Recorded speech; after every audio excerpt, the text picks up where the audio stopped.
আপনি ভাবুন 2 ম্যাচে 17টা উইকেট নিয়েছে, সেই বোলার চান্স পায়নি। মোহাম্মদ শামির দোষটা কোথায়? সে কি মুখ খুলেছে বলে যে মোহাম্মদ শামি ফিট কিনা, সে রঞ্জি খেলছে, তাহলেই বোঝা যায়?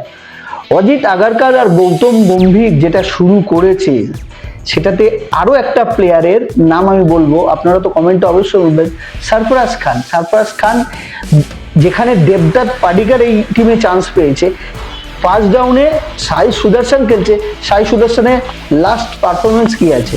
যেহেতু ক্যাপ্টেন শুভমান গিল, আর ক্যাপ্টেন শুভমান গিল মানে হচ্ছে গুজরাট টাইটেন, যাদের টিমের প্লেয়ার হচ্ছে এই সাই সুদর্শন।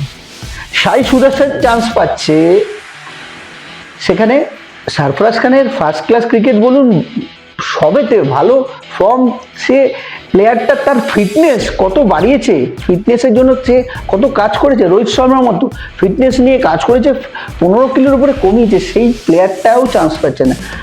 আশদীপ সিং এই বোলারটাও আজ অব্দি চান্স পাচ্ছে না। প্রসিদ্ধ কৃষ্ণা চান্স পায়নি।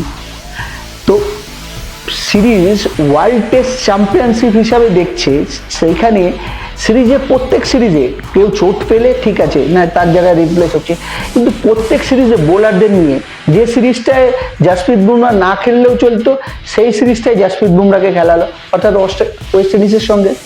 আর যেখানে জাসপ্রীত বুমরার দরকার ছিল সেখানে খেললেন। তো সিলেক্টর আর কোচ এমন একটা সিচুয়েশন ক্রিয়েট করছে যে ইন্ডিয়ান টিমের কে কখন চান্স পাবে, কে কখন বাইরে যাবে। যেমন রবীন্দ্র জাদেজার কথাই ভাবুন, ওডিআইতে চান্স পেল না, টি20তেও চান্স পাচ্ছে না, বা টি20 হয়তো আর চান্সই পাবে না হয়তো, যেহেতু ওয়াশিংটন সুন্দর, অক্ষর প্যাটেল ভালো পারফরমেন্স করছে। আগের দিন আপনারা দেখেছেন টি20তে অসাধারণ পারফরমেন্স করেছে, সেই জায়গায় রবীন্দ্র জাদেজা পাচ্ছে না। কিন্তু রবীন্দ্র জাদেজা এখনো শুধুমাত্র টেস্ট ক্রিকেটটাই খেলছে, বা টেস্ট ক্রিকেটেই রয়েছে, যশস্বী জয়সওয়ালের মতো 3টে ফরম্যাটে খেলছেন, একটাই ফরম্যাট নিয়ে রয়েছে।